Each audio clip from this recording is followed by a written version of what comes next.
we're back, everybody. Matt, I'm so glad to have you on the show. I know we had a couple bumps in the beginning, and I think they were my fault, but I've been trying to get you on the show for a while now.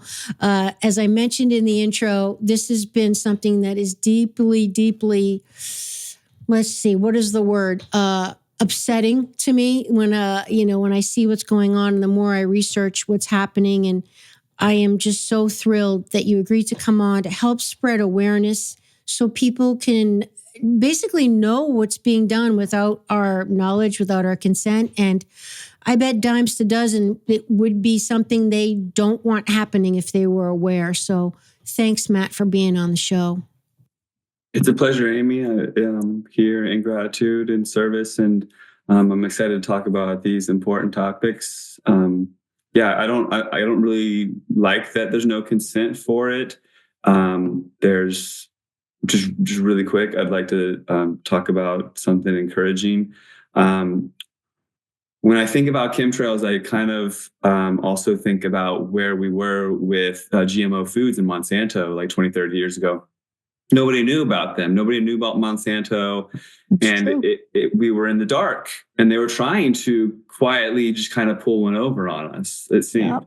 But activists got involved, parents and moms especially.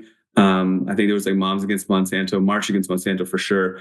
And people came together and did March Against Monsanto every year in every major city worldwide for a near decade.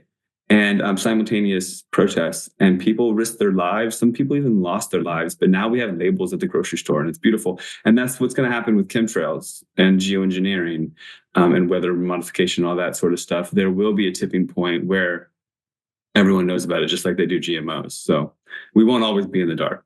That's such a great point. And I love that's the great way to kick off the show because, I am all about solutions. And, we can't be afraid to look at the hard stuff just so you can't change what you're not aware of, right?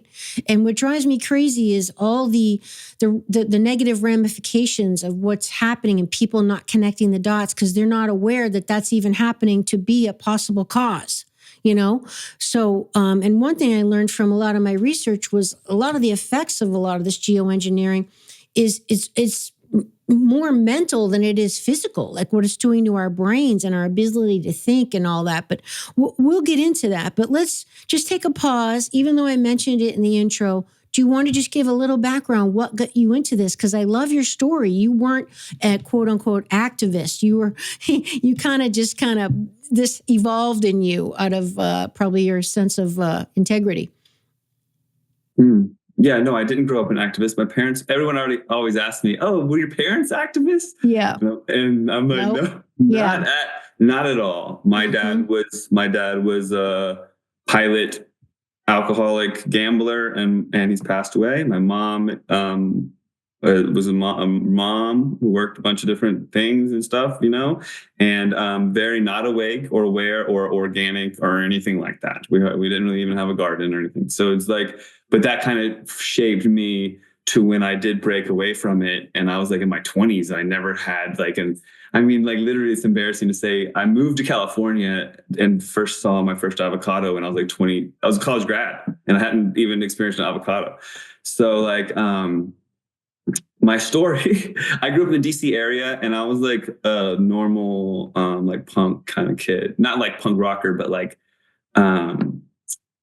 listen to, I don't know, it's hard to describe me because I was in all the different circles. So I wouldn't say like I was one kind of kid, but I was kind of like a little bit up to no good and getting myself into a little trouble and whatnot, and went to Virginia Tech and got a business degree and I'd worked like 20 jobs by the time I was like 25, 30. And I ended up moving to California and bouncing around all these different walks of life. Like I never thought I would be, never in a million years would I have thought I would become the chemtrail guy. And I didn't even know what that word was. Nor did I, it was like, it wasn't even on my radar, but I did want to get into filmmaking. That was like a kind of a passion. Definitely a passion. We were making short films. Like me and a buddy of mine were making little shorts, even in our early 20s before we even got out of college. And I ended up moving to California, and found myself wanting to go to grad school and ended up in Northern California. And after I got out of grad school and again got back in the matrix and was a finance analyst, and after I bailed on that job, I got an opportunity to work on an organic farm. And I think I even left the real job that I had the master's degree to get. I was working in an office and I hated it, and there was like corruption, and like you said, actually my integrity was questioned, and I bailed on that job to go work on an organic farm, because honestly, every job I've ever left, it's because I'm like not bowing to someone or testing my integrity or whatever it may be. It's like I've never been able to find my fit. You know what I mean? So on the farm though, I did. I was like in the prime of my life. I got really in shape and I got really grounded, and so many things. I learned so many things, varieties of vegetables and foods and the abundance of the world. Like I didn't know potatoes grew potatoes. And day one, I learned so much that I didn't know. I thought that I knew everything. Like, and you go through waves of thinking you know everything in life, but in my 20s and early 30s, I thought I knew everything. And then the farm really grounded me and showed me I didn't know diddly squat. And on the farm, I firsthand witnessed, a long story short, like I was going through kind of a little bit of a about face in my world, going to school and being amongst a bunch of people who weren't very awake. And I thought I was awake because I knew about 9/11 at least, but I didn't know about chemtrails. But I was complaining to a friend back home about the kids didn't know anything about anything of the next generation or whatever. And he said, well, they don't, I mean, like he brought up the word chemtrails to me, right? For the first time, a random friend on the phone. And I'll make this, I'll sum this up. Sorry, I'm kind of bad. No, please. It's very interesting. It's important. So this is the power of your voice, right? A random friend said to me on the phone, well, what about chemtrails? That's in everyone's face. And I didn't know the word. I had no idea what it was, but he planted this seed by telling me to check it out. And he was the person that I had first shown the documentaries like Loose Change and Zeitgeist, and brought him to the awakening of 9/11 truth. Because we grew up in the DC area. We were there when all that happened and stuff, and in that area. And none of us thought anything was like scandalous or bad. We never would have thought any of it. But little seeds got dropped, and we all have our awakening and due process. And so I had the word chemtrails in my head, and I had this kind of like basis. And then I witnessed firsthand weather engineering. We were expecting to get this drought alleviating bombardment of rain. We were supposed to get 1 week of rain, deluge, 100% chance of rain for a week. And the region needed it. This is in Northern California, redwoods, and like the frogs and salamanders and amphibians out underneath my building were coming out ready for this storm. And I went out to harvest pumpkins because it was early October. And I was told on my farm that we had to get these crops ready because of the storm. And I witnessed the lines in the sky. I literally witnessed it. And the storm passed over and didn't drop any rain. And because I had a reference point and I could look up and wonder and ask these questions, I started to have this awakening. But what was unbelievable is I didn't have any traction. Like I started to have this awakening and started asking these questions, but then it kind of just got quelled. It was just like there was no energy to give it, nothing to feed it. But then it was like this boiling inside of me over time. When I started bringing up chemtrails to people and asking questions, people would like make fun of me and say I was crazy, right?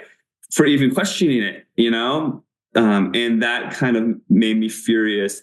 And then spirit like aligned me eventually. I didn't know what it was. And I got kind of like this guidance, long story, to like move to Vancouver, Canada. And there in Vancouver, Canada, I met these old timer 9/11 truther guys. They were going out on the 11th of the month, every 11th of every month for years, and going out and setting up in front of the art museum in downtown Vancouver, Canada, and giving out 9/11 truth stuff. And I was like, you guys have been doing this. That's commitment. Right. And I was like, you guys have been doing this for a decade now. At least it had been, it was 2015. And these guys, I started hanging out with them and I was telling them about my passion of wanting to, get involved with the chemtrails. And they kind of lit a fire under my butt and told me I should do it. And long story short, I made the movie FrankenSkies, and I've had a lot of successes. I don't know if you know, I went down to Tucson, Arizona and stopped Bill Gates from dimming the sun in 2018. That was a big, big ordeal. It was a big showdown. Like there's this whole experiment that was to happen. And I had a conference and a protest down there, and they didn't do this experiment that they're supposed to do to normalize the dimming of the sun. And I've had these global conferences, and then now I'm hosting a protest this year in London.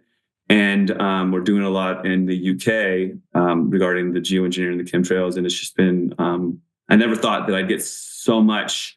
It's been a decade of devoting my life to exposing and stopping geoengineering and chemtrails.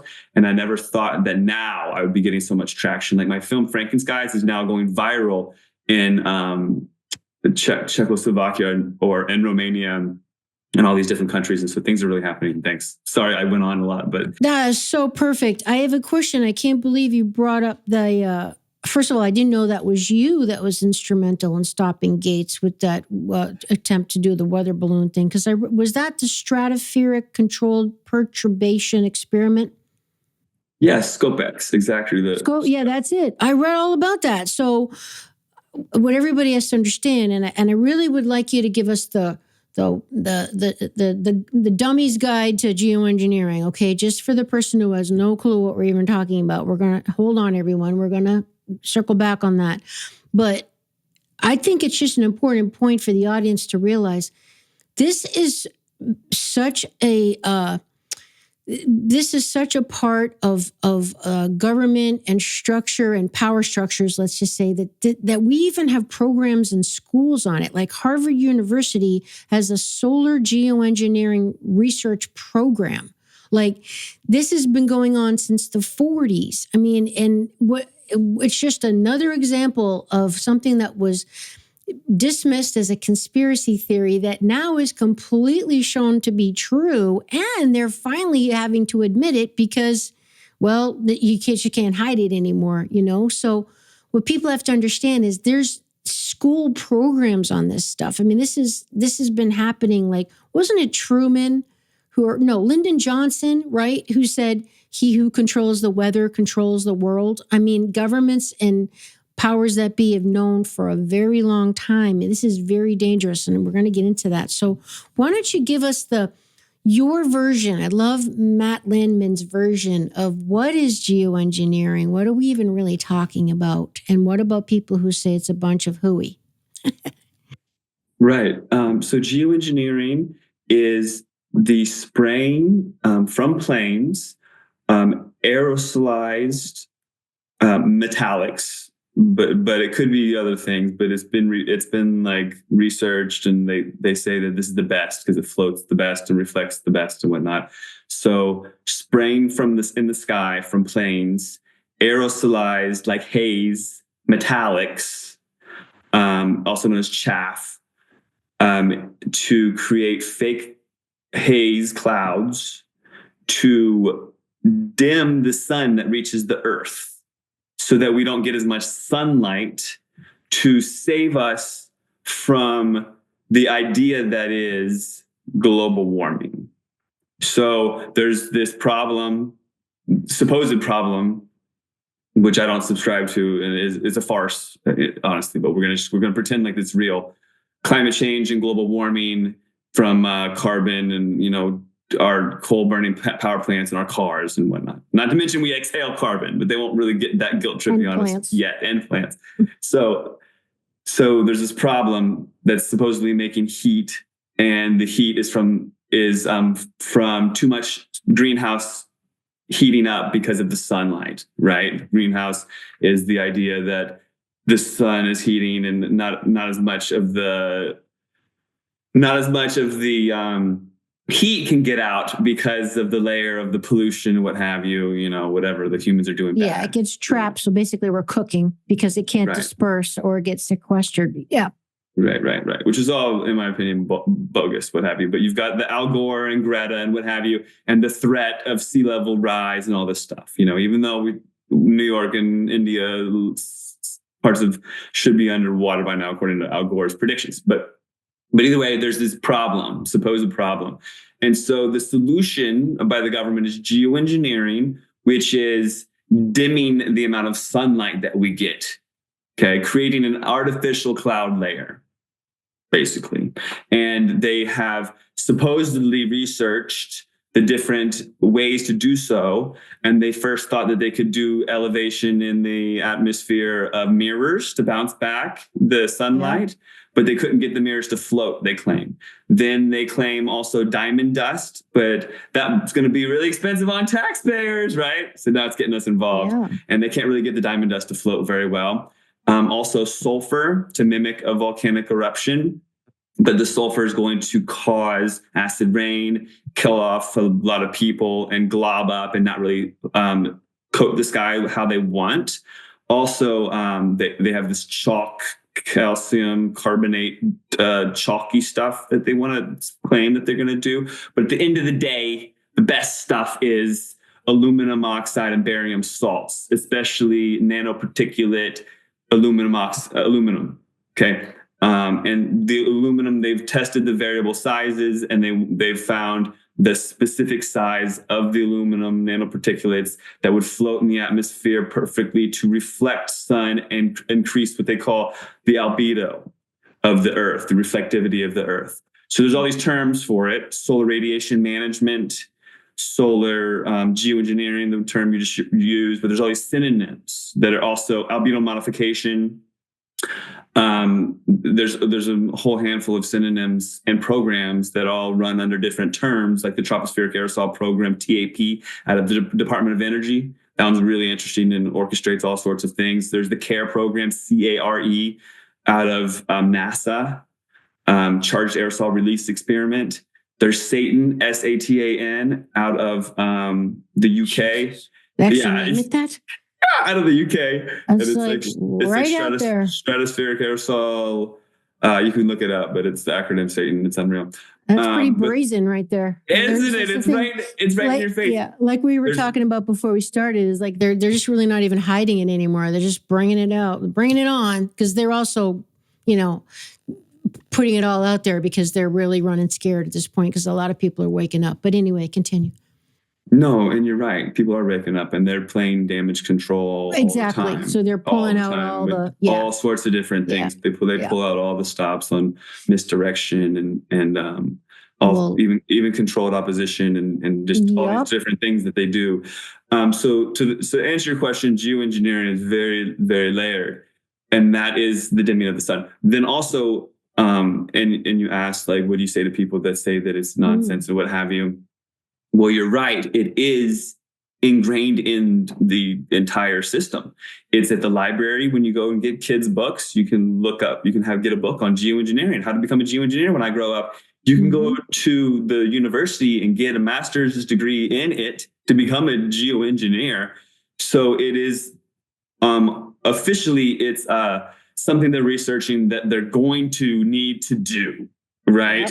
But if you really ask the right questions, or even ask, which I don't play this game, but if you do play the game and ask AI questions, if you ask AI, like, what does it look like? And is it ongoing? You can ask the right questions and get down to the nitty gritty. And basically it looks like exactly what's going on in the skies with the lines and the checkerboards in the sky, only sometimes. Right. And that's the interesting thing when you start to look up and wake up, because it's only sometimes. And that starts to really change things a lot, and it's not just what the airplanes are doing, it's the air traffic. One day you'll look up and you'll see plane, and they're leaving these lines and doing these things. And maybe it's on the edge of a storm system, maybe it's not, but something's going on. And then you come out the next day and there's no planes flying. Yep. So then there starts to be an awakening there. You don't have to watch my movie or listen to my lectures or anything like that. So what do you would interpret that to mean, though? Because that's exactly what happens. I mean, there's literally some days I go out and it just absolutely pisses me off. I have to use all my spiritual tools to not lose my shit. Because I look up and it's like, there are the lines in the sky, bang, and they're crossing over. And I'm like, damn it, ruining a beautiful day. And that means tomorrow's going to be cloudy again. And here we go. And sure enough, there's some weird smell in the air. And I've got like some kind of respiratory irritant. And it's like, this is just, absolutely infuriating to me, which again is why I wanted you on the show, to help get the word out there. Because if people knew that you're having aluminum and strontium and heavy metals and nanoparticles and plastics and particulates and what's it called, local fly ash sprayed on you and your animals and your plants and all of life, would you say, sure, great, please keep spraying on me? No, who in their right mind would do that? But that's what's happening. And of course, they're saying it's not chemtrails, it's contrails. It's the condensation that comes out of the jet that's normal. And so you're going to have to address that, why it's not contrails. But I think I interrupted you. But I get so emotional about this. I just can't stand it.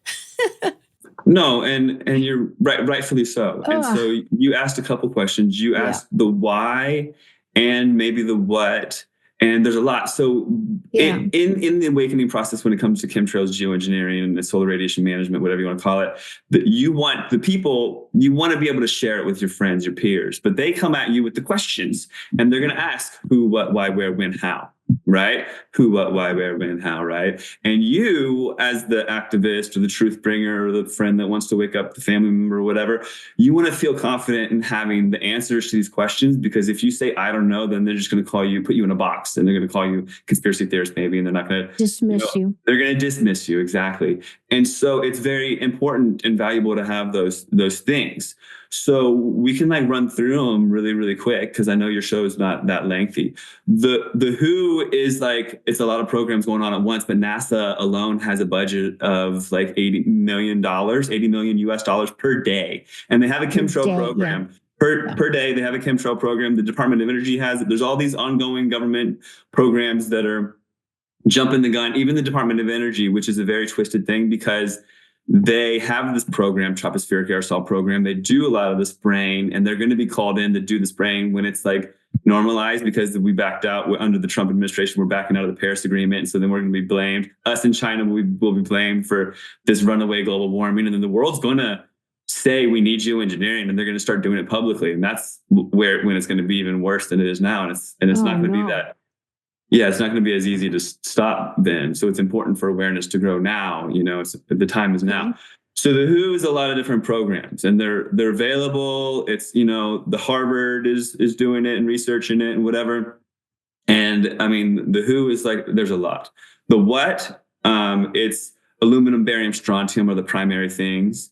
And it gets in the soil and messes up the trees and the crops, and it causes Alzheimer's and dementia. Now the leading cause of death in the UK. It's a big deal. We don't want this stuff raining down on us. And there's preventative measures, if we mineralize and take our bioavailable minerals, we can be less absorptive and not be needy of the minerals, because we're all walking around mineral deficient. That's a thing. So that's worth recognizing. But the primary ingredients are aluminum, barium, strontium. There was a group out of Arizona who tested their soil and their hair and the rainwater and all this stuff. And it matches with the patents that are used and all this sort of things. Who, what, why are they doing it? So you kind of asked that, and it's so layered. Sometimes they'll do it on astrological events, and it's just why are they doing it? I think it's overall, there's a transhumanism agenda, and it's a big spiritual thing, and they want to bypass karma and not have our spiritual evolution to occur, because then we can't be enslaved, and the powers that be want to keep themselves in power and keep us in check and keep this whole system intact. It's really weird. But also they want to modify the weather, control the world. They do that. And also they want to weaponize the weather, as we saw with Hurricane Helene and what have you, and the wildfires and all this sort of stuff. They create the wind, they make these fires, and then they blow them around, and then they could make rain on top of them, as we know if we watch FrankenSkies the movie, or even know about Vietnam and whatnot, and the project Popeye and flooding the Ho Chi Minh Trail. We can make it rain, but we don't. And by spraying... And Hiroshima, Japan... The hurricanes, volcanoes, all of it. I mean, this has all been being done for almost 80 years at this point. Oh, Fukushima. Yeah. Yeah. Did I say that wrong? Yeah. Okay. Thank you. Yeah. I mean, I just can't believe it. And I think what's crazy, Matt, is people just have completely no idea that people, us, little us humans, can do these kind of things. But it's like, because, it's actually a saying like, oh, you can't control the weather. Don't complain about it. There's some things you can't control. And it's like, oh boy, I guess we can't say that anymore because they've been doing it a very long time. And I'm glad you said, yes, they can control wind, rain, air. I mean, cloud seeding, and which is nuts because even like the California fires, they could have put that out. They could have made it rain over it, like use it for good, right? Rather than weaponizing it against governments and parts of the country where you want to go in and raid the minerals and do land grabs. I mean, look at Hawaii, right? So what people have to at least question, like, I'm not saying I'm right. I mean, you certainly have a lot more credibility than me. But my thing, Matt, is I just want people to use their own brain, use your own logic. And like, is this kind of normal? Like, we're seeing stuff like these things aren't normal to have 50-degree weather fluctuations overnight. And, what was it that happened in North Carolina with the flooding and the rains and that devastation? And it was something like the equivalent of like 2 Niagara Falls in one night, the rainfall, the amount of rain that they got. I mean, it's just nuts. And, people have to think twice, look twice, think twice. Don't just shrug it off and be distracted by the rest of your busy life before it's too late. Because this stuff is going on and our planet is suffering. I mean, the bee population alone is down like 80%, and plankton in the ocean. And I mean, the acidity of the ocean floors and wildlife dying. And, like you said, the mental ramifications of human beings, like Alzheimer's is totally correlated with aluminum, which is being sprayed on our heads. I mean, this stuff is crazy. It's happening. And people have to use their own sense of like, question it, look into it. Don't just accept the what you're hearing on Fox or CNN, because that's a narrative before it's too late, right? It's true. It's true. And you mentioned the hurricane in North Carolina. That was Hurricane Helene. Helene really started waking a lot of people up to weather engineering, geoengineering, weather warfare. Hurricanes have never done what Helene did. Right. Helene traveled into the mountains, literally hundreds of miles from the coast. And then it dumped all of the rain and flooded out these awake, like really cool communities. Like where I live, a lot of people have migrated. We were talking off the air about that, like how people have left this area because of the whatnot, the masks and whatnot. And a lot of people from here, they moved to North Carolina, Ashland. Right. In that it is a spiritual battle and we're in the midst of spiritual warfare. They pick high vibration, awake, like cool, nice, aware areas. Like when Asheville, North Carolina was attacked with a hurricane that did all these abnormal things and gained momentum over mountains and then goes and attacks a certain city, it's warfare. We are in the midst of it. And you're right. People need to really become aware of what's going on before it's too late. And the scary thing is, Matt, even though like Lyndon Johnson said, he who controls the weather controls the world almost 80 years ago or whatever it was, 70 years ago, it's coming to home. Like our own government is attacking our own people. We're not even talking about we're going to use it to fight the communists and all this stuff. This is our own people. Like we said, look at Hawaii, right? And when you really research it, when you take the time to look under the covers rather than just accept this is what you're being told, it makes your stomach turn, because like little things like the town will say, like people that live there will say, oh yeah, they've been trying to get us to sign off our land for decades. And every generation, our family fights it. We don't want to give up our heritage and our land, but the government's always trying to offer us more money to take this land because we're on top of this resource or whatever.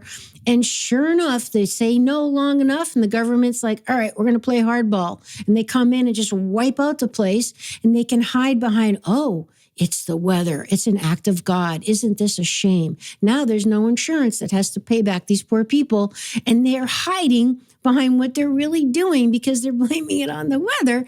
And that the bigger thing is that, and I'd like you to speak to this a little more about the climate change, because I even had a hard time swallowing that pill that climate change is a bunch of hooey, because that's just another narrative that it's like the Trojan horse, that they're bringing in all this stuff that they really want to happen by what, Mickey Willis, he coined the term weaponized compassion, that they're playing on the human emotions of, oh my gosh, like this is horrible, and having compassion and get the shot for grandma because you want to be a good person and not hurt someone else.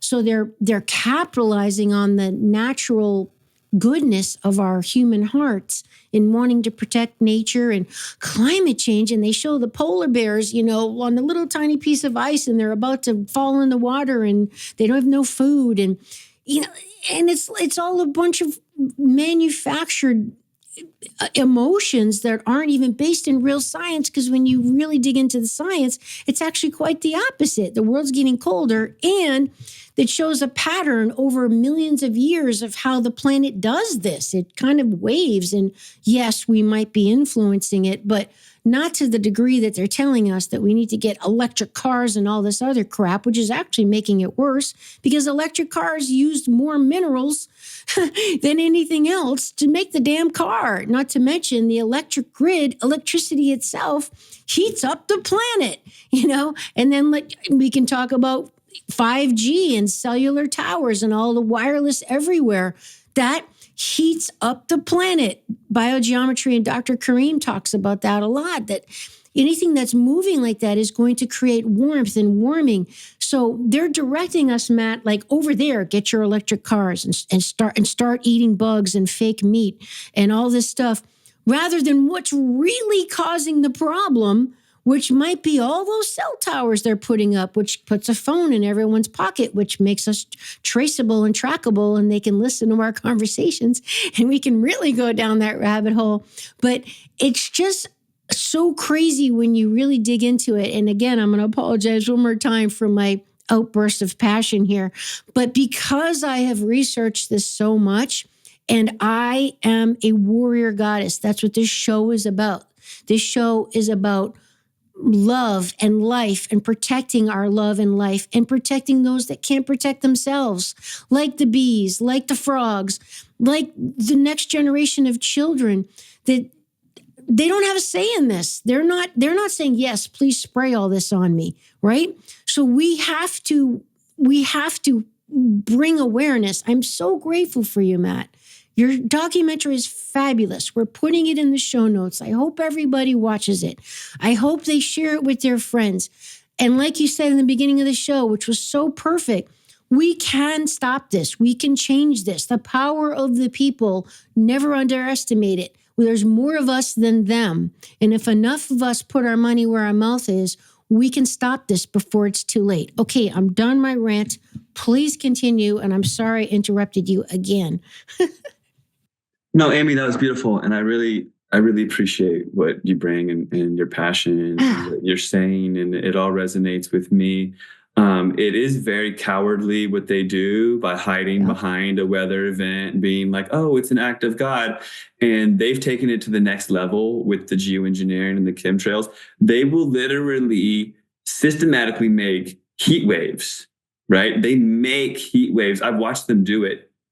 They grid the sky with the aluminum, and they keep the heat of like a summer's day from leaving, because the heat will go into the atmosphere and you'll have a cold night, and they make it a warm night. And the next day you have a record-breaking heat, and they say, oh, look at that, it's global warming. They manufacture heat waves, manufacture drought.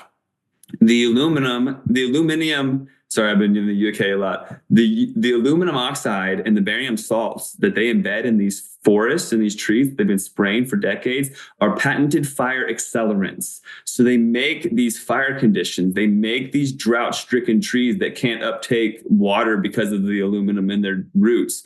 Then they make this forest fire situation by manufacturing lightning storms with their patented technology. They make all of it. They make all these things to create this panic.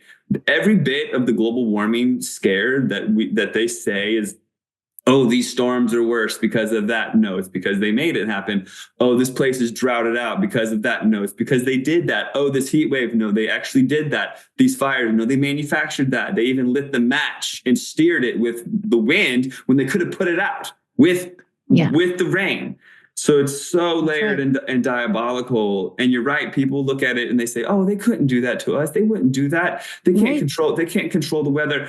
They do control the weather on almost a daily basis. Like they're controlling the amount of sunlight that we get. We're all vitamin D deficient and mineral deficient and what have you. I think it's very powerful to honor the minerals. We need 118 minerals on a daily basis, and we're not getting them. It's not in our food. It's not in our soil. It's very hard to get the minerals that our body needs. And because we don't get the minerals, we're like sponges in our toxic environment, trying to get the minerals that we need, absorbing stuff from our tap water and our air when they spray and what have you. And we don't need to be sponges. So I'm taking this bladderwrack burdock sea moss supplement. It's bioavailable because it's plants. Burdock is a root, bladderwrack is a seaweed, and so is sea moss. But all those combined have the 118 bioavailable minerals that you need. I just find wild harvested on the internet, different brands. I like to shop around and try different stuff. But I think it's important to honor your own health and to take your power back. I know people live all these unhealthy lifestyles, bombarded with EMF, not even recognizing it because it's invisible. It's like, how do you think your phone connects to that cell tower a mile away? It's through radiation signals. It's in your pocket. It's doing something. It's impacting your everything. It's this huge elephant in the room. That's the thing. And it's invisible. So people, Matt, aren't aware it's happening. And that's why I said in the beginning, like, they're not connecting dots with this and that problem they're having with their health or their mind or whatever, because they can't see it's happening, but it is happening. And it has dire consequences. It's happening slowly too. So that's, they don't get it. Pervasively. I mean, like, it's just like, and they're cranking it up, right? I mean, it's like you can't escape it anymore. What was it, like the Super Bowl or whatever the hell it was on the other day, and it showed some commercial. It was so beautiful. It showed all this nature and everything, and of course it drew me in with the nature and like guy on a mountain and looking over, and then all of a sudden he puts up his hand with his phone trying to get a signal, and then he had like a sad look on his face, and they said, but because our plan is because it's important to stay communicated and share life's events with those you love, we're proud to announce that we're going to be having cell towers on almost every part of the freaking planet now. And I'm like, what? Of course, I completely lost my mind and like turned off the TV and had to go outside to breathe deeply to recompose myself. But it was like they twist stuff like it's a good thing. Like, that example, like, they play on, everyone wants to connect and, share life experiences with those they love. So we're going to help you do that. And that means we're going to help you get cell service everywhere on the planet so you can do that. And this is how they usher in these horrible things in the hubris, right? Like, okay, global warming. We're going to block the sun, okay, under the guise that it's going to help the planet not be so hot, right? Because of all this terrible damage we've done as humans. And this is a good idea because why? Like, because we don't need the sun? Like, don't plants need the sun? Don't we need the sun to grow? Like, how can we think there's not going to be any negative ramifications down the road, whether it be 5 days or 500 years from now? How can anyone think that that's a good idea with the ecosystem? Do you know, Matt? No, it's insanity. And also it's actually pretty localized. So someone like Bill Gates, who is the quote sugar daddy of geoengineering, he funds it with his own. It's not Bill Gates, Melinda Gates Foundation. Bill Gates, one of the richest people on earth, he funds this and funds the whole program with Harvard and all this. He's on board with it 100%. Also, weather is a derivative you can trade on the Chicago board of exchange for the derivatives market. So it's like a stock you can trade, basically. So if you can control the weather, you can control the world. Bill Gates is the number one farm owner in the United States, right? And if he's going to be behind who gets sun and who doesn't, he could literally give his farm sunlight. Yeah. And and other places not. And if you don't think it's true, you can literally pay, I think it's a couple $100,000 and guarantee sunshine on your wedding day. So they'll put the planes in the sky, modify the weather, and you just got to go to the website and have enough money, and you can make it sunny on the day of your choice, your wedding day, may it be, what have you. But it's turning into this like oligarchy, and it's getting really vicious. I'm not political at all. I'm not pro anybody. I think it's all like, I've got this saying recently, I'm not left wing or right wing, I'm no wing. Right. Like That's good. Like, That's like good. I know that it's all a sham, but I found it very curious when Biden was leaving his like departure like speech. He was like, beware of an oligarchy based on billionaires. Like he was like, it gave some warning. How ironic. It was like okay, thanks, buddy. Like now you're our pal. It's like, I found it very weird, but I do think money is all like, there's going to be like the uber rich, and then everyone else is going to be fighting for the, Well, that was the whole pandemic, is they eliminated the middle class, where they took out the mom and pop shops and said we couldn't open, but they kept Walmart and, liquor stores open, like all the big ones were able to stay open. And of course, Amazon went crazy. But, controlling the weather, you're right. And again, under the guise, Bill Gates with his foundation and all this, they're under the guise of they're doing it for the children and to help the poor people. I went on his website, when I researched all this, and it's right there. He became a grandfather recently. Did you know that, Matt? And now also it's really changed his perspective, and he's really thinking about the future of his grandchildren, and he really wants to help the poor people. And it's like you said, at the end of the day, it's all going to be about who can pay for the weather they want. I mean, look at China, made it snow at the Olympics, and everybody thought that was a great thing. It's like, well, wait a minute, how did they do that? Like, this is not okay. This is not normal. Like, and Bill Gates is, how much he's worth? He's worth $103 billion, according to Forbes, as of 2023. Billion. And he has said that he has made more money in his nonprofits than he has ever made at Microsoft. So all of this philanthropy and Mr. Nice Guy, I mean, you got to be kidding me. I mean, Bill Gates, we could do a whole show on him. And the scary thing, too, is even their own scientists, like from Harvard, says nobody knows what. I have a quote here. No one knows what will happen. They're spraying these sun-reflecting aerosols, okay? But they're saying right here, their own Harvard scientists, that no one knows. This is right from the website, everybody. Look it up yourself. No one knows what will happen until this calcium carbonate is released and then studied afterwards. The Intergovernmental Panel on Climate Change suggests that could lower the global temperature by a full 1.5 Celsius for no more than, wait for it, everybody, $1 to $10 billion a year. A year. Okay? Rather than taking all that money and teaching people how to live according to nature, ground yourself in natural principles, take care of the planet. I mean, get rid of all this wireless stuff and go back to connecting to how we're supposed to be, because this is all about electricity, right? I mean, this whole thing, geoengineering, is about changing the electrical charge, using the environment almost against itself to change the weather. Do I have that right? Yes, you do. And what's crazy is they talk about all these things in the future tense. Like, we're gonna see what this does. Meanwhile, they've been doing it for decades. Yeah, that's true. Decades, and they've gone beyond the calcium carbonate. Beyond, they're doing titanium this and zapping it. They zap it with frequencies. Like, they mix it together. They're charged different ways. They zap it with frequencies. The fallout falls on our head. It fries the tips of the trees. And literally, the more they mess with it, and the more they get approval to like normalize it and say, "Oh, it's for your own good. We're doing it. You're welcome." Right. The more we're going to have like food scarcity and stuff like that, and famine, and issues are really going to come up. Already it's expensive to live out here. Come on, people. Yes, everywhere. Only the uber rich are going to be able to survive when the food and is that's the thing. And this is all happening without our consent. Like, it's just so arrogant, because like they're doing this thinking they know better than us and it's for us.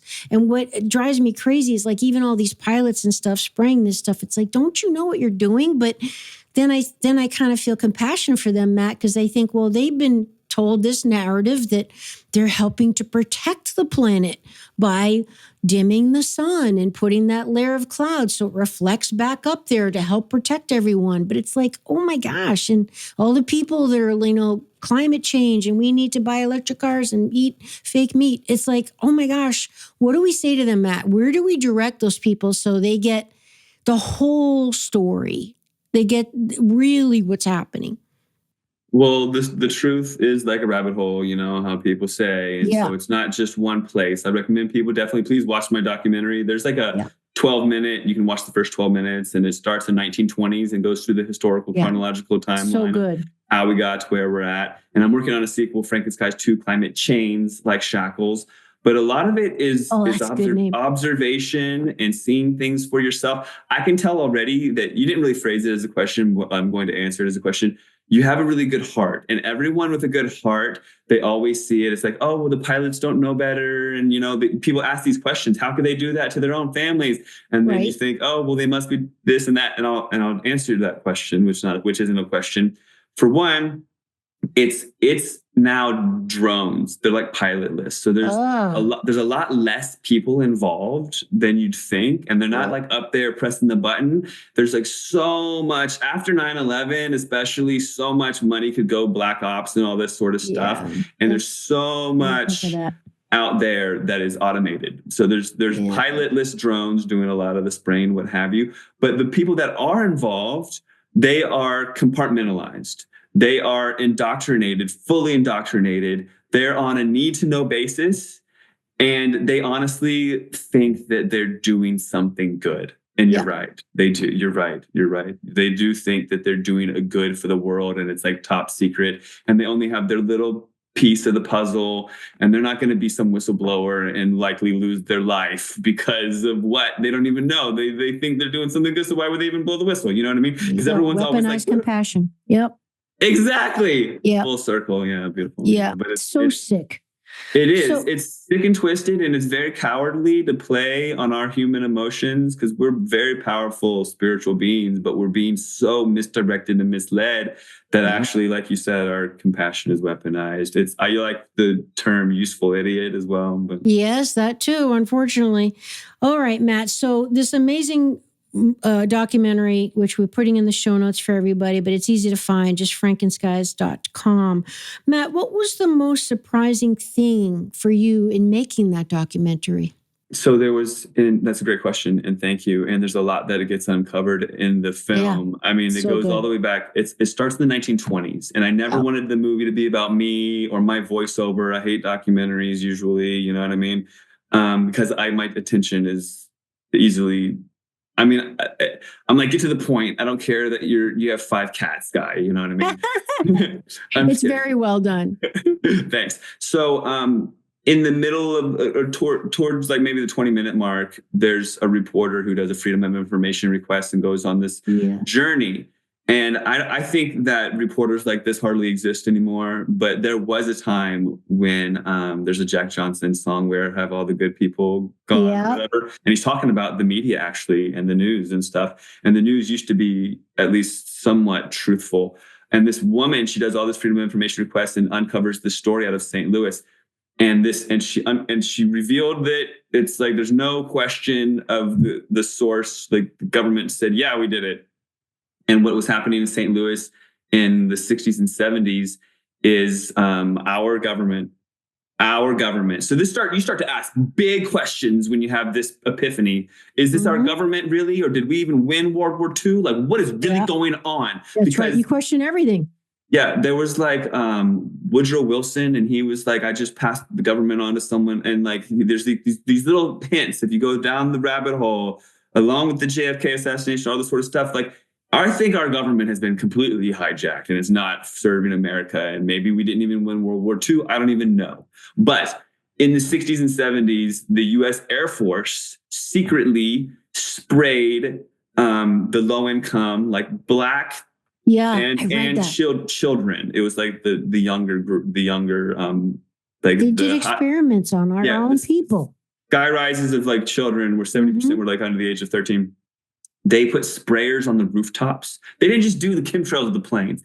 They did sprayers on rooftops and station wagons and went through the neighborhood and sprayed radioactive zinc cadmium sulfide, right? Like this radioactive stuff to see how many would die, how many people would die. And so they just sprayed them day and night from their rooftops, like on their buildings, man. And probably in the middle of the night while they were asleep. Yeah, yep. And sprayed all over their community with planes, rooftop sprayers on their apartment buildings and with station wagons going through the community for days and days and days and days for like years. And then sat back and watched the hospitals intake these people with like lung cancer or whatever. You know, and then they watched them die and they're like, okay, out of all the people we sprayed, 10% died, 20% of their children died from this, whatever. And this is on our people. Like this is like not like we invaded some country or whatever, or whatever. Happens all the time. Research data. That like if they were doing that back then and it's like further gone on, like, you know, things have advanced further, then we are in the midst of a fight for our spirit, literally. And we've got like our whole species, our evolution as a humanity. Our consciousness. There's destiny. An argument about consciousness. Well, definitely. That's where spirituality. Yeah. That's where I was going. It is, especially with the way things are heading right now with AI and whatnot. It's like we are in a fight for our spirit, like our souls. And the destiny of our children, whether they're going to be indoctrinated into a transhumanism reality, you know, and now is the time to go back and learn more about Rudolf Steiner, what he was trying to warn us about, because the guy was spot on, even, you know, rest in peace.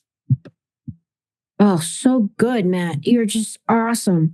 Okay. So, but what was the most surprising thing about making that documentary for you? That report, finding out that the government was doing that. Gotcha. That was mind blowing. I mean, the fact that it went so far back and all that, that was very surprising. The history, and I mean LBJ and how evil he was and all that. But that, like, literally, like, we're gonna spray from the rooftops and just like poison this community in the middle of St. Louis and just see how many people die from our research. That made me really question everything. Like, this is just like, it made me really take a big step back and realize, like, our government is not here to serve us. There's no question. I mean, like, governmental is to like govern your mind. Like, if you break it down in Latin, they want to control your mind and control what you do with yourself. You know, like literally, if you said, control the species, control our destiny as a species, control our rising consciousness. I honestly think that the people in charge, if you want to call them people, they want to bypass karma by sidestepping the evolution of humanity through a transhumanism agenda. That's it. Sounds pretty likely to me. Well, you know what they say, the number one place the devil hides is in the church, because, you know, hiding right in plain sight, because it's just right out there, you know, and it certainly is right out there now. What's happening for me is sometimes I wonder, like, what's going on when we're not looking, you know, because I don't want to live paranoid. But once you start, like you said, going down the rabbit hole, it's like this, Matt. It's like if you had a friend who lied to you, or like even your wife or girlfriend, right? Could you ever trust her again? Like, she lied to you. Like, is she a liar? Like, how do I believe her? You know, the government's like that. It's like we have so many examples of them not telling the truth of so many things. But it's still, I mean, I had a discussion with one of my family members just last week about this, about that helicopter plane that went down in D.C., and we won't get into it. Right, exactly. He did air quotes, and that's what I was coming from. I'm like, really? Like, you're just going to believe that because that's what the news told you, you know? And here we go. But it's like I said, with a liar, it's like, come on, guys. And I think it's a very scary thing, bottom line, for us, a lot of people, Matt, because when you think the government is not only not helping you, but they might even be trying to eliminate you, as Bill Gates has said many times, quoted over, World Health Organization that, the world population needs to decrease because we're running out of resources. I mean, he comes right out and says it. Okay. The scary thing for people is if the government, it's like daddy or mommy. Like, it's like they think, oh God, if the government's not taking care of me and might even be trying to kill me, that's a very scary thing. Because then you think like, well, I'm on my own. You have to take responsibility. You have to not depend on someone else to like take care of it for you. And you have to become active, because what's that saying that, doing nothing is basically consent? I mean, like what happened with, Germany and the Nazis and everything and all the people that did nothing. It's like, well, a lot of people are doing nothing right now, or it's so overwhelmingly upsetting that they can't look at it. What would you say to those people? Well, it depends on the person, and you have to know your audience. And that's where they create the divide so easily, is by having each side be so radical, right? Yes. And so it's like with your friend, it's like, well, do they know about 9/11 and that, the plane that hit the Pentagon, or the plane that landed in or crashed in Pennsylvania, or even the other ones that weren't there either. But those two, Building 7. Yeah, Building 7. But like the Pentagon and the Pennsylvania thing, those weren't actual planes. Those were lies, like you said. So it's like knowing your audience. So with your friend the other day, I would be like, oh, so where are you at with 9/11? And if they're on board with the official narrative, then they're just like, Stockholm syndromed out. Maybe you're not going to get to them, but you can plant seeds, right? So every single person is different, and it's actually being the truther, the bringer of light, whatever you want to call us. I don't like to call us conspiracy theorists necessarily, but being the truthers that we are, we hold a torch, right? And it's a responsibility to carry the torch properly.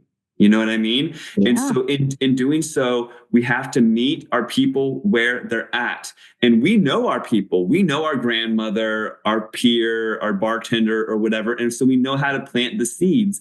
There's always going to be a time for them where the soil is fertile and the seed can come and germinate, right? It's not up to us. It's just up to us to be the seed planter, right? So it just really depends completely on the person. So you have to gauge. And without sounding like a nutter, you have to gauge where they're at, and then you can go from there. And that's really the answer to your question, because everyone's different. So if they know that like 9/11 la-ti-da, but they're on the fence about chemtrails, I would just be like, well, if you just start to look up every day, I'll predict for you when it's going to be chemtrail-y, because you can tell, because it'll be like nice day, nice day, nice day. And so then already the odds are going up that it's coming. And then the weather will call for like a 30-degree shift in the weather. Like all of a sudden it's gonna be super hot or something, or super cold or whatever. And it'll be like partly cloudy in that in between day. I'll be like, there's going to be lines in the sky tomorrow, Johnny. 100%, brother, right? And I've been able to do this and like wake people up like that, because people need a big kick in the face to really see the light sometimes.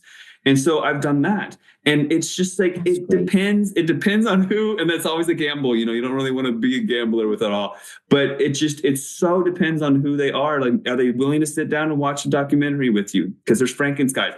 Are they willing to sit down and watch a 6-hour documentary with you? Because there's also like those, I mean, there's things that go into the real lost history and like the Hindenburg and just like the world fairs, and just things get deeper and more interesting if you look at like hidden history and stuff. And there's like lies on top of lies on top of lies, and how could they? And oh my gosh, but what about this? And la-ti-da. But it's like it just goes so much deeper than you even want to know. It's like, did they fall for the narrative that was the lockdowns and the stuff, the jabs and stuff? Did they fall for that? And did they wake up? Some people like have their own story. Oh, I had to get it from work, but then I realized it was messed up, and then I'm never going back, and I'll never trust them ever again. And I won't doubt anything you say, right? So all you have to do is present it, in a logical fashion. Like personally, I don't even think dinosaur narrative is real, but it's like, no one's ready for that, Matt. So it's like, are you going to start the date off with like, do you really believe in dinosaurs? Yeah, you're not going to start with that one. Right. You'd be like, oh, Oh, I filter my fluoride out of my water. Do you? There you go. That's a little bit safer. Or something, like that. Or like, did you know that you can get different types of toothpaste? Some have fluoride, some do not. I got a beautiful story, and then we can go on to whatever you want. My post office person. So I went through all of COVID with my business. I went into the post office every single day. I don't care. I didn't wear the mask. Yep. And my post office, the only thing that they were mandated to do is offer me. That was the rule. Sir, would you like a mask? And I would say, no, thank you. And so I really got to know very well my post office clerks because I have a business, a mailing business. I could have done it differently. I learned later, but like whatever, I was out in the world and I got to know my post office person. Not my postman, but like the person at the post office that you hand them that they do the work. The clerk. The clerk. Mm-hmm. And her name is Sammy. And she's very like I believe in rights and you can do whatever you want. I'm not going to make you. Like, what is that? That's crazy. And the people in line, they're like, make them do it. Like there's some crazy times. It was a crazy time. Like people were afraid. # never forget. So, so Sammy, I started getting to know her and she's very, very thrifty. Right. So I told her one day, because I learned that she's thrifty and I know she's like questions things, but she's not there. Like there's no way I would ever hand her a copy of my movie FrankenSkies. Yeah. I would love to hand her a copy of my movie FrankenSkies. It's not going to happen. Not for a long time. But what I did do is I told her that she can make her own toothpaste for like a penny. Right.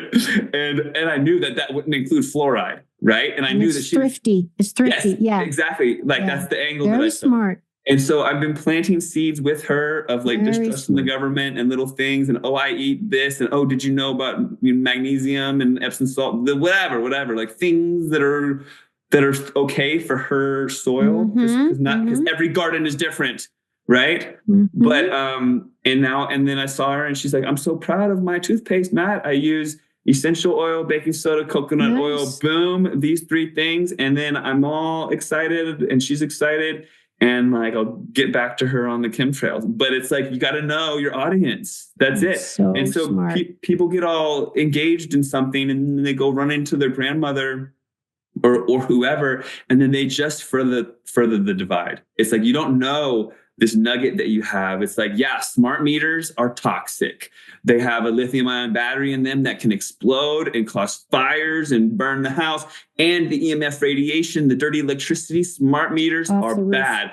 Yep. But you have to ground that conversation in knowledge and wisdom and know your audience and so many things. It's not just knowledge is power. It's knowledge plus action is power. But action has got to be responsible action. And kind of relative, aware, to your point, aware to the audience.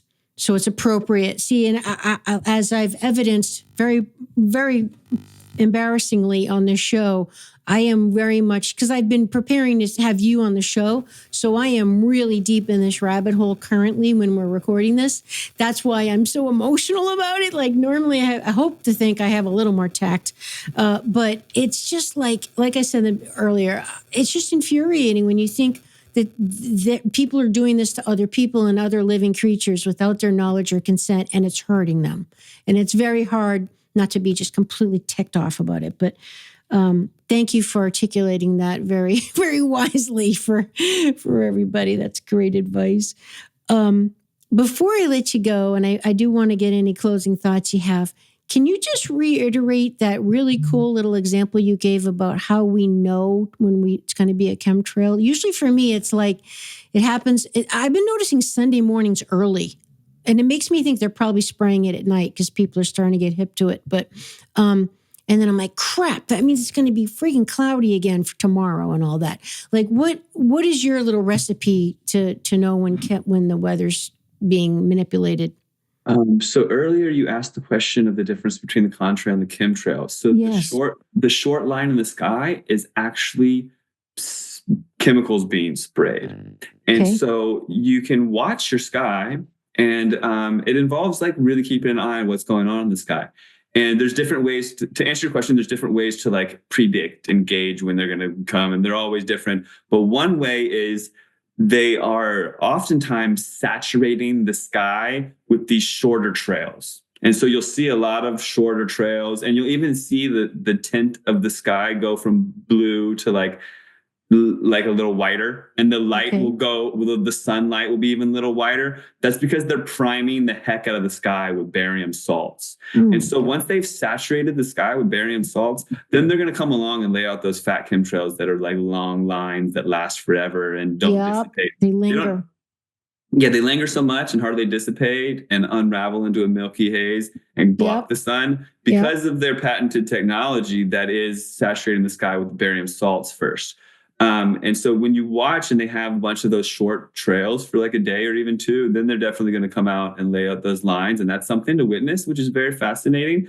The reason why there's no longer any of the contrails out of the jet airplanes, like the normal air traffic that we see, is because they're called high bypass turbofan jet engines. And they were actually created in the 1960s by General Electric. And then Rolls-Royce and General Electric started going back and forth. And now it's Rolls-Royce. And when you buy one of these 2-ton titanium and steel engines that just evaporated in the Pentagon, didn't even break windows, right? These 2-ton titanium and steel engines, they have this like closed loop arrangement where Rolls-Royce will take care of the life of this engine. It's very advanced technology. And actually, it's kind of just like having a propeller on your wing. So the propeller on the wing spins and it makes lift over the wing, and you fly in the sky without a line in this back. The engines now are so efficient that they don't create contrails. These high bypass turbofan jet engines, they take air in and kind of compress it and spin this big turbine. Right. So the wing lift is created by these high bypass turbofan jet engines, but there's not like this heat blasting out of them. Like we're told there's like hot air coming out of them. There's not hot air, especially at cruising altitude. There's not all this hot air and jet fuel and combustion like we're told. Once they're at cruising altitude, they're actually using compressed air and spinning these turbines, very efficient turbines that create lift over the wings. So in the past, you have engines on the back of the plane and they push them, and it's different. It's different, okay? And they can create a contrail because it's heat coming out. Like a fighter jet and like an F-16 coming off an aircraft carrier, these engines are on the back of the plane. They're pushing the plane. It's a little different than just creating lift over a wing. And those are hot, and it's a little different. But the normal air traffic that we see, the passenger jets that everyone's like, oh, those passenger jets have, they're not. They'll have chemtrail planes disguised as passenger jets. That's a thing. There's like an aftermarket for jets. They can get bought and retrofitted to spray and whatever, and then they become automated as well and whatnot. There's not usually pilots on these planes. But the planes that we see in the sky are generally drones the planes with lines the planes in the sky that leave lines, those are not passenger jets. Okay. So that's a thing. And then those planes, they'll come on certain days, usually on the edge of a storm pattern to engineer the weather. It's like, it's not like do they engineer the weather? They are engineering the weather like everywhere in the Western world, at least, like all the time. So if you've got a storm coming or going, they'll be on the edge of it to either add chemicals to the rain to fall down, to make the storm come by really fast, or to slow it down so it can like sit in place and flood this area, whatever. I mean, some of it seems like it could actually be them managing the water. It's like, oh, we got to give them some water. And then some people are like just ignorant and working for the man. And they're like, no, I'm just managing these resources here. I'm just doing what I'm supposed to do, whatever. And so but they are still spraying aluminum and barium and silver oxide and all these things in the sky. So it's like you can witness the lines on the edge of storm systems. But the system, I mean, the point that I made earlier is when you see in the weather, like that summer's coming and all of a sudden it's going to be like 30 degrees Fahrenheit hotter the next day, and the forecast is like partly cloudy or even hazy, mind you, that you can see it on the forecast, and then the lines in the sky will come. It's like you've got some clear days, and then the forecast says it's going to go from like 50 to 80. Yeah. they will be making that happen. Like, it's like guaranteed. And you can witness it this spring, summer. Like, everyone can witness it. And then when you witness it firsthand, you don't need any books. You don't need any websites. You don't need any documentaries. You have seen it and you now know. And it's like, people have these moments that change their life forever. Yep. But when you see it once, then you start to recognize patterns and you can start to explain it to others. And like, word of mouth like spreads like wildfire when it's truth. It's like, you know, that phrase, truth is like a lion. You just have to let it out of its cage. It's like people just looking up and starting to see the patterns. That's the lion of the truth of chemtrails. And people are starting to do that. And the awakening cannot be stopped. I love that. The lion is out of the cage. That's the key, really, to all living a healthy, fulfilled, great life, is being smart enough to recognize patterns. That's a very redundant theme for a lot of people that have kind of figured it out. I mean, that's how human beings really even evolved, you know, and is watching the weather and figuring out patterns like, oh, and you know, how women got pregnant and all of a sudden the baby came, like, I'm seeing a pattern here, you know, like we just kind of figured out things through identifying patterns, and that requires paying attention. And a lot of us are too distracted with all this other stuff to pay attention to what's right under our face. And it sure is. If it's not under your face, it's above in the skies. Like you say, look up. Matt, this has been amazing. Wow. Obviously, I could keep you here forever. Any final thoughts, things that you feel like needs to be said that hasn't been said, or things you want the audience to know? Just on a final closing note, aside from, please check out my websites and follow me. If you're on Facebook, Matt Landman on Facebook. I've got like 100,000 followers over there, and I lay it on pretty thick with the truth and what have you. Right now, it's 2025, and we are in the midst of a very deep spiritual battle. It's only going to get more interesting as time goes on. If you've got children, it's time to really like honor them in the ways you see fit. You know, like less screen time, more nature. You know, like everyone can do a little bit more for the next generation in their own way, especially if they have children. But especially, you can honor yourself. You know, like, go to bed earlier, stop scrolling so much, do that trip into nature, learn more about grounding. There's different things, or nutrition, or like for me, I have this back and forth relationship with coffee. I know it's not good for me, and I'm trying very hard to just like end it and not go back to it. But everybody can do a little bit more. But if you are those torchbearers, if you are honoring the truth and seeking the truth, then we really need the best out of you that you can bring. So please, like, consider like planting those seeds, literally and figuratively. Like, start that garden, show the children the best way you see fit, and honor your own health like the best that you can. You know, if you've been putting off getting that shower filter, whatever it is, like, these things are so much more important than the material world, because like, as we take care of ourselves, we can raise our vibration. And as our vibration rises, we can fully incorporate our spirit into ourselves. And then we can be aligned with, you know, all that is, like the Akashic records and all that stuff. And then we can serve the truth and honor ourselves and be the light that we like needs, that the world needs. So yeah, just honor yourself, and, you know, the rest will unfold and unravel the way it needs to be. And thank you so much for having me.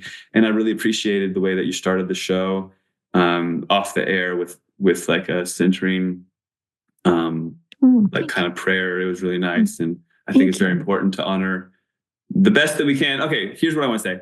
Honor your spirit the best that you can. Like, we all have it, and it's there, and we can all do a little bit more to recognize it. That's beautiful. I love that. I'm going to write that down. Honor your spirit the best you can. I love that. It's just so true. I mean, that can be translated to modern day, you know, self-care, right? The thing that we're all struggling to do. And I love how we're ending with a torchbearer theme here that I'm hearing. And it's so apropos because we're in the year of the 9, which is the hermit, and the tarot, which is the torchbearer. So there you go. I mean, if that doesn't give you goosebumps, it's just like something's going on here. Like, I don't know what does, but torchbearer, the year of the sage, the wise person, the 9. We're in a 9 year. This has just been amazing. What a fabulous show. My final question, Matt, is what do we do to stop the geoengineering, to stop being sprayed on, to stop them changing the weather of the planet and the ecosystem? What can we actually do? Just the person in a small town USA that isn't, in a political job. Well, like I said at the beginning of the show, there was a tide that turned with GMOs. And still, it's small victories in communities now. They vote and they say, no, we're not going to have GMOs in our county or our city or whatever. It's because the knowledge was there to even know that GMOs existed, right? Because activists did the work. So GMOs haven't been completely eradicated from the earth, but we have choice. And we now know the dangers of Roundup, glyphosate, and GMO foods and what have you. And really, they try to confuse us, genetically modified organisms. They've modified them genetically so that they can spray them with poison that we should not be eating. So let's be clear on really what this abbreviation even stands for. But just like that, we're in this fight for our air and our children's air and our children's future's air, right? And it's up to us to honor that. And the only way is through awareness. The only way to cleaning the air is through awareness. Because if we don't have awareness, we don't have a fight. So first, it's like that 100th monkey thing. We have to play our part. And so many people are like, oh, someone else is doing it. No, you. And what can I do? I'm only one person. I hear that. Exactly. Mm-hmm. You can play your part. You can host a FrankenSkies screening. You can share the link. Exactly. It doesn't have to be FrankenSkies. It can just be the awareness.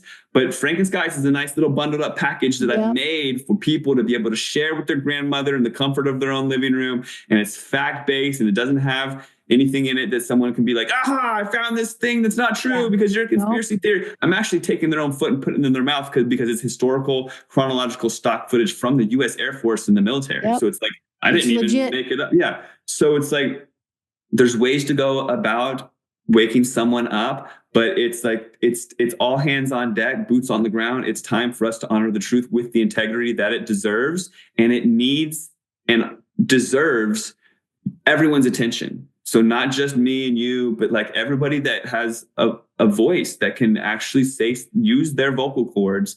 They need to honor the truth. It's not your truth and my truth. It's the truth, and we need to honor it with the integrity that it deserves by sharing it and spreading it, because if people are quiet about it, nothing's going to happen. So we need people to get active and bad stuff's going to happen. Yeah. So it's like, it's the time. And they've been able to shape it as like, oh, you don't want to talk about negative things. Like the darkness is just ignore it. It'll go away. Mm-hmm. It's not going anywhere. Ignoring it, and it's going to just get worse. Exactly. And that's what they're doing, because of how now they're attacking our own people, like we mentioned. So yeah. And they're getting more desperate too. So everyone can play their part, even if they don't think they can. You can put up a sticker, let the people know that they're not alone. Whatever it is, there's something that can be done to rise consciousness just a little bit. Because if we all tried a little bit, we wouldn't even be in this dystopia. Matt, fantastic. It's FrankenSkies.com, correct? So everybody, that's in the show notes. We'll put all Matt's information there as well. And thank you for being a truth warrior, a torch bearer. Everybody watching and listening, we are all in this together, guys, and we're going to make it happen. And thanks, Matt, for the positive can-do attitude and doing amazing work. And when's your second one coming out, your next documentary? Probably in about a year. I've got some amazing interviews right now and some really great ones lined up for this year. So I think in about 1 year, I'll be pushing it out. So 2026-ish. Great. Well, you got to do me a favor, Matt. When that's coming out, you got to contact me to come back on the show, because I want to do everything I can to help promote awareness of your good work. Thank you for all you do. Sounds good. Thank you, Amy. I appreciate you having me on. Okay. All right, everybody. We'll see you next time. Thanks for being here.